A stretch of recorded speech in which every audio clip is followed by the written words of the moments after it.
This is the Viridian holster with the x5L light laser combo. And what's interesting about this is also with the Flux arm brace. It's been modified a little bit. I've cut the top part off of it. I don't remember why I did that. Maybe for extra concealment, perhaps. Doesn't really do anything for me.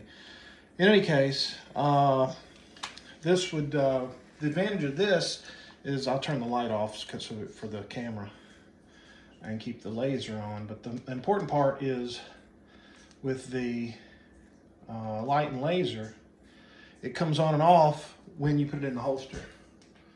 So when you turn it on, right, it's on there, and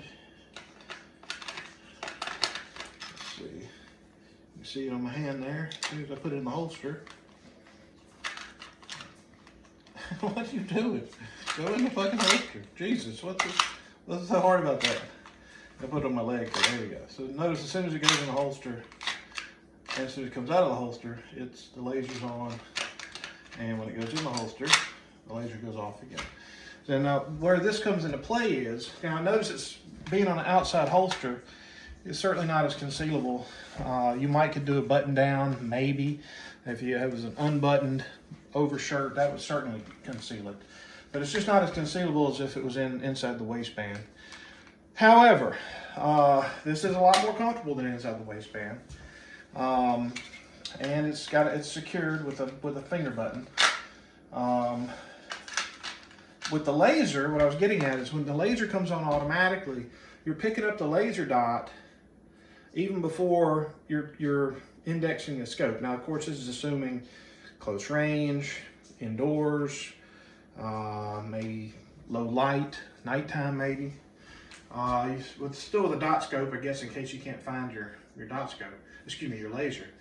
But as you're coming up, you're finding the laser, you can actually shoot this as a handgun without having to have a proper grip or anything. Because of the laser, you can pick it up. You don't have to have a proper sight or even get used to finding that sight, because you're seeing the laser almost as you clear leather.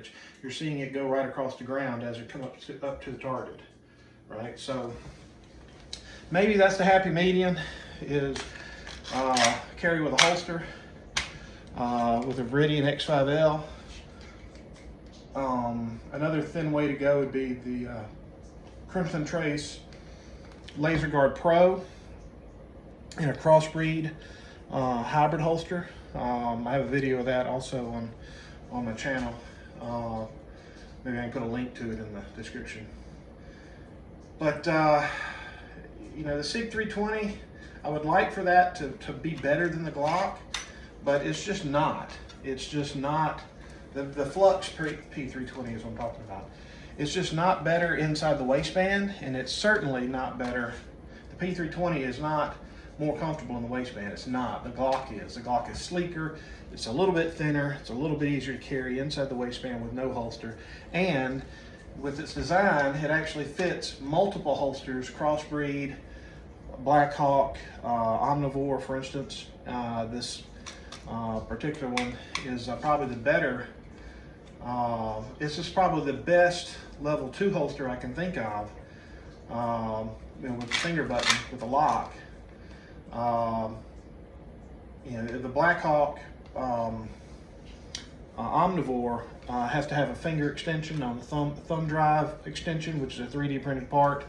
It's not commercially available. I have them, but you can buy them through me, but you know, it's not really that popular. But that's not really viable. That's not a consistent thing. But the x5L needs no modifications whatsoever. I did, however, cut the holster here. Normally this would be longer. I've since modified it for inside the waistband carry by cutting it back and trimming this off. But I did have to modify the holster where this would fit. Normally though, let's say normally, you would have to modify the holster for it to fit, or modify the Flux itself. But you can see where I cut the Flux here to where it would not interfere with the belt. And you could get as much of the holster inside the waistband. You can see how much difference the concealment aspect is you can conceal it with just this shirt. Now, of course, a button down that's buttoned up would be even more concealable. A loose fitting shirt, you know, or a vest or some outer garment, and it just, of course, vanishes. Anything vanishes under that, you know, an outer garment. But a button down shirt, something comfortable, something you wear every day, to complement something you wear every day, right? That's a way of getting, now also another consideration is I took one of the rails off, the outside rail, and so that makes it thinner down the middle. Not by much, but a little bit. Now every little bit counts. So this is about 107 in width, and with this it's maybe another 1/4 inch. So maybe a 127, very similar to a Glock 21 as far as width, which a Glock 21 is wide, or I'd be carrying a Glock 21 or a Glock 20. There's reasons I don't carry that. It's wide, I don't like it. However, this having the arm brace, and it's still tough enough to shoot. I mean, would I want to put 10,000 rounds on it? Maybe not. I wouldn't expect it to fail. I'd be surprised if it failed, but it's not as strong with one rail as two. That's just physics. However, more concealable, more likely to be carried. Thinner, lighter, smaller. That just goes along with being concealable, you know, carryable, having it with you, having it on your person, having it at all during an emergency. So that's something to consider. With the Viridian, the Viridian doesn't really lend itself to wearing inside the waistband. However, the Crimson Trace Laser Guard Pro, with its finger activation button being at the top, does lend itself very well to carrying inside the waistband. So that's something to consider as well. And it's instant activation as well, passive, you know, with your finger hitting it. So to tell you the truth, I'd be filming with it, but I can't find it. It's attached to a gun somewhere. I'm not even real sure where it is right now. So I'm still looking for that. So I know I have one. I just don't know exactly where it is. I'm running out of places to look, so it's always the last place you look. So there you go.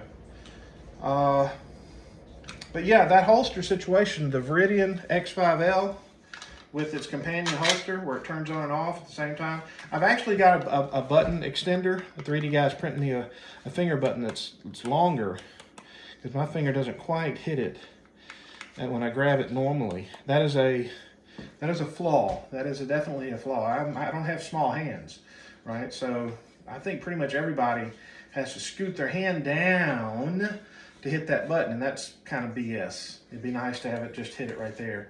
Could you super glue something there? Yeah, but that's not very tactical. That's not very, you know, you can't bet your life on that. I have 3D printed another part for that, for me personally, to solve that for me.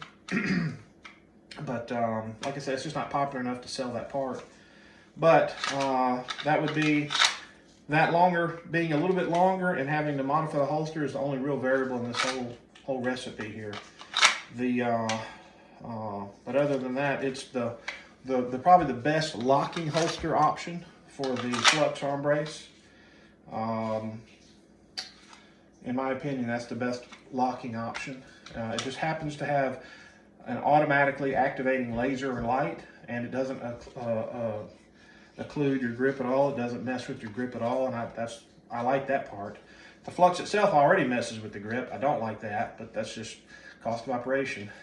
So, but that's, have I worn this ever? The answer is no.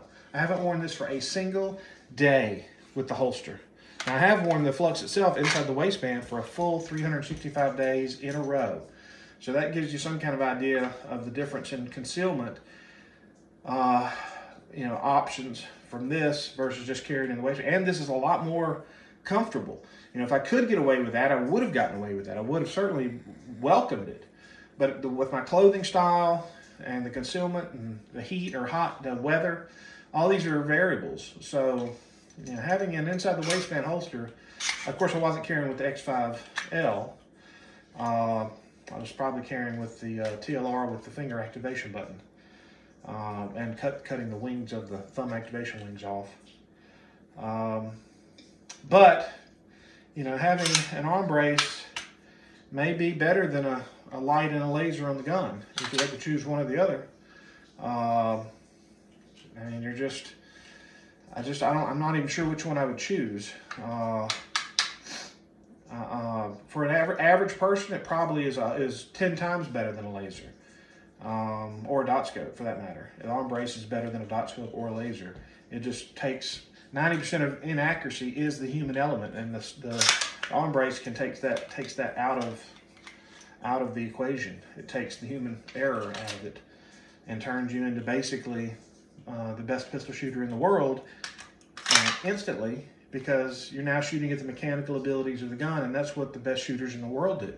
They shoot the mechanical abilities of the gun. They don't shoot better. They don't shoot better than the gun can shoot, right? And with the arm brace here, you shoot as well as the gun does, which means you shoot as well as they do. So there's your arm brace and the x5L and the holster. But again, I have never, not for one day, worn that x5L and the accompanying holster on the street. It's always been inside the waistband and concealed with the types of shirts that I wear. That's the facts of the matter. So if you've never seen really a video of me promoting these holsters, you've heard me talk a lot about the Flux Glock. And that's why, because you can wear the Flux Glock inside the waistband and have it on the street. Irrespective of all of the variables, you can have it at all. And that's a game changer and an advantage that offsets pretty much anything you could imagine. You know, yeah, but you know, I don't carry it as much. That's a problem. Yeah, but it doesn't conceal as well, which means I don't carry it as much, which means I'm not likely to have it. Yeah, all that's a problem. I don't care how good the laser is, or how good the light is, or how good the dot scope is, or how good the ammunition is, or how good the gun is. If you're not gonna carry it, it doesn't matter. Well, what about my Sig Rattler? Okay, what about it? Can I have my $2,000, $3,000 back, please? Thank you. I mean, that's pretty small. Yeah, I get it. Lots of things are, you know, the Sig Rattler, what else? Uzi MP5K, TP9, right? These are all very small weapon systems.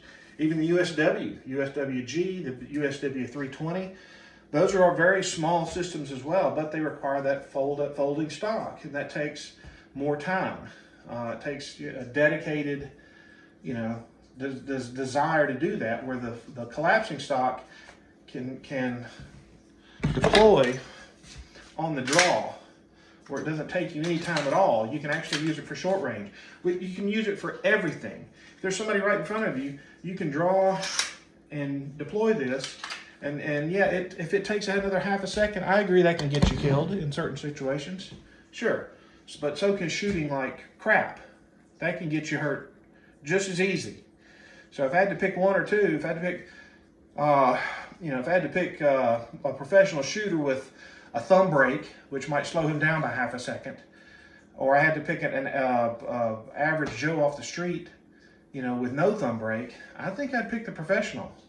You know, that would be who I'd be worried about. And the arm brace makes you professional mechanically and instantly for a few $100s. It's no longer a few $100s, it's like $900. They're available on Gunbroker for about $900 for the Flux Glocks, because they've been discontinued. But you can still buy them, but they're about $900 on Gunbroker at this time. The Flux 320s, they're difficult to get. There's usually a wait, maybe a month or two wait on those. It seems like they're maybe $300 maybe. I forget exactly how much they are. They're not $900. You'll see some for, you know, $1,200 that you can buy right away and have it to your door tomorrow. Because of the 2-month wait, you know, that's generated some extra prices. But that's the scoop. The Glock, the Flux Glock is still king of the hill. I think the laser makes up for the pistol, the lack of pistolness. On the gun range during the daytime, outdoors, it's easy to say that, yeah, it's more difficult to shoot than a normal handgun. It slows you down at, you know, 5-10 yards. It's harder to acquire the dot because of the weird grip. That's all true, but most shootings happen at low light and close range. and mainly the low light part, which, the laser kind of eliminates the weird grip and difficulty finding the dot, because it's a laser. The grip's got nothing to do with finding the dot. You're looking at it with your eyes and not with your form or your rehearsed technique of drawing. So, but that's what I would, those are also all very valid options, but in the end, inside the waistband with the Flux Glock, even without a laser, that's going to be a very effective tool. Other ways of making it effective as well, with a holster, with a locking holster, with a laser, a light, and blah, blah, blah, especially one that automatically turns on. These are all gravy, icing on the cake. But the Flux Glock right now is very difficult, even impossible, to supersede in the gun community. The Flux Glock is the king of the hill. Everything else is really a distant second, perhaps even an infinitely distant second. Not even a distant second. It's not even in the race. It's like, well, how much faster was the Flux 320 in that gunfight? I didn't bring it, so it wasn't even in the race. So a distant second, it wasn't even in the race. Well, what about the USWG? It wasn't in the race, didn't bring it. What about the USW 320 from B&T? I didn't bring that. Okay, what about your Uzi? Didn't bring it. What about your TP9? Didn't bring it. Well, what about your Flux Glock with the Viridian 5L holster, x5L holster? Didn't bring it. Okay, so what are we stuck with? We're back to inside the waistband with the Flux Glock, and you had it with you, and you brought with any of the disadvantages that came with it. Being able to shoot like a professional was one of the advantages it did bring with it. So that's going to be hard to offset with any amount of disadvantages.